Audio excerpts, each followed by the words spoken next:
Friends, welcome back to my YouTube channel. और आज आप लोगों को मैं एक ऐसी कहानी लेकर के आई हूँ जो कि आप जब सुनेंगे वाकई में हैरान हो जाएंगे।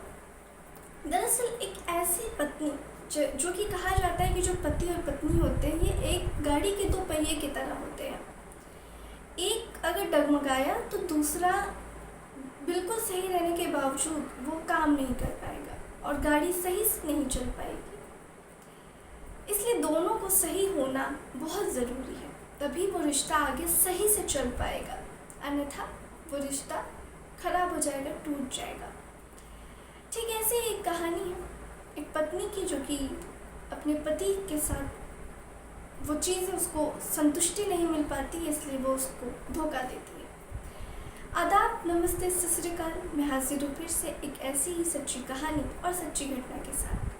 और मेरा आप में से किसी की भी भावनाओं को ठेस पहुंचाना या फिर आप लोगों की भावनाओं को आहत करना, ऐसा मेरा मकसद बिल्कुल नहीं है, कतई नहीं है, बल्कि समाज में घट रही घटनाओं से आप सभी को जागरूक कराना ही मेरा मकसद है। तो चलिए फिर इस कहानी में हम आगे की ओर बढ़ते हैं। दरअसल एक ये कहानी है उत्तर प्रदेश की बरेली की। बरेली में एक परिवार होता है जिस परिवार में एक लड़का होता है और उस लड़के का नाम प्रशांत होता है, प्रशांत मौर्य।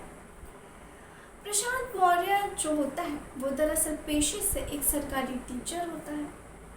घर में किसी चीज़ की पैसे की कोई कमी नहीं थी, अच्छे परिवार से थे। अब क्योंकि उसकी उम्र शादी के लायक हो चुकी थी तो माँ बाप ने सोचा कि एक अच्छी सी कन्या देखकर क्यों न शादी की जाए। वो लोग गांव में ढूंढते हैं लड़की और कई लोगों से बातचीत करते हैं रिश्ते के लिए।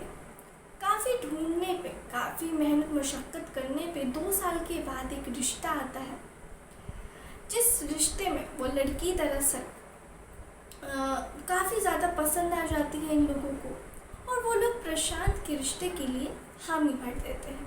लड़की वालों को भी प्रशांत पसंद आता है, आता भी क्यों ना, सरकारी नौकरी जो थी। अब दरअसल इस लड़की का नाम था रिधिमा। अब रिधिमा और प्रशांत की शादी फिक्स कर दी जाती है और फिर तय हुई तारीख पे शादी कर दी जाती है। अब शादी हो जाती है, अब ससुराल पहुंचती है ये जो रिधिमा है। अच्छी संस्कारी लड़की थी, सारे घर के काम करती थी, उसके माँ बाप का ख्याल रखती थी, झाड़ू पोछा करती थी।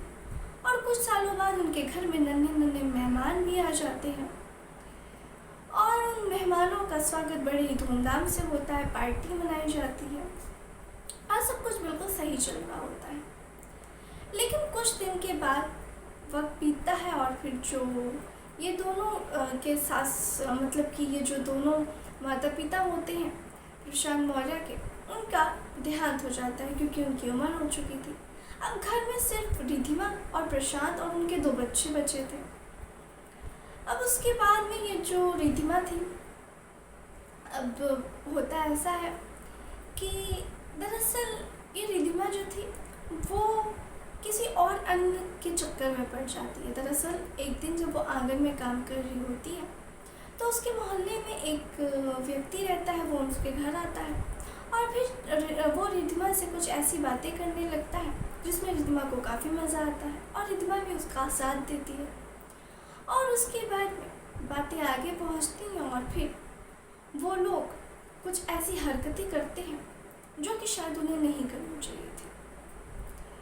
और उसके बाद अपने पति को धोखा देते हुए वो सारी हरकतों को अंजाम करके वो अपने कामों में लग जाती है 2 घंटे बाद। उसके बाद दरअसल ये जो होता है ये जो कार्यक्रम है ये दरअसल 5 से 6 महीने तक ऐसे ही चलता है। जब भी रिधिमा का पति प्रशांत घर से बाहर जाता वो फ़ोन करती, पड़ोसी को बुलाती और फिर वो घिनौने काम को अंजाम देते। 2 घंटे बाद वो चला जाता और फिर वो वापस से बच्चे स्कूल से आ जाते और फिर वो कामों में व्यस्त हो जाती। ऐसे ही चीज़ें चल रही थी, पति इन सारी चीज़ों से अनजान था। लेकिन कहते हैं ना कि जो चीज़ें होती हैं वो छुपा नहीं छुपती, एक ना एक दिन 1000 बार चोरी कर लो लेकिन एक ना एक दिन चोरी पकड़ी ज़रूर जाती है। ऐसे ही कुछ होता है इनके साथ। एक दिन पति जो होता है वो घर से जल्दी आ जाता है और फिर ये सारी हरकतें करते हुए देख लेता है। और फिर क्या, फिर पति ने वहीं पर अपनी पत्नी को तलाक दिया और फिर वो पत्नी अपने घर चली गई। और अब वो ना घर की रही ना घाट की, क्योंकि माँ बाप ने भी उसे निकाल दिया कि इतनी मेहनत से तुम्हारी शादी की थी, दहेज दिया था, दान दिया था, अब हम तुम्हें कैसे पालें। अभी 2 और बच्चियाँ हैं, उनकी भी शादी करेंगी, वो क्या सीखेंगी तुमसे, वो भी आ जाएंगी कल को, इसलिए उसको भगा दिया। तो वो अपने 2 बच्चों को लेकर कहाँ जाएगी, क्या करेगी। इसीलिए कहते हैं दोस्तों कि जो चीज़ है जितने में उतने में ही संतुष्ट और खुश हो जाना चाहिए। ज़्यादा की लालच आपको अक्सर गड्ढे में गिराती है। तो दोस्तों ये थी आज की कहानी। मिलती हूँ फिर ऐसे ही किसी सच्ची और अच्छी घटना में। तब तक के लिए सावधान रहे, सतर्क रहे और मेरे चैनल को ज़रूर सब्सक्राइब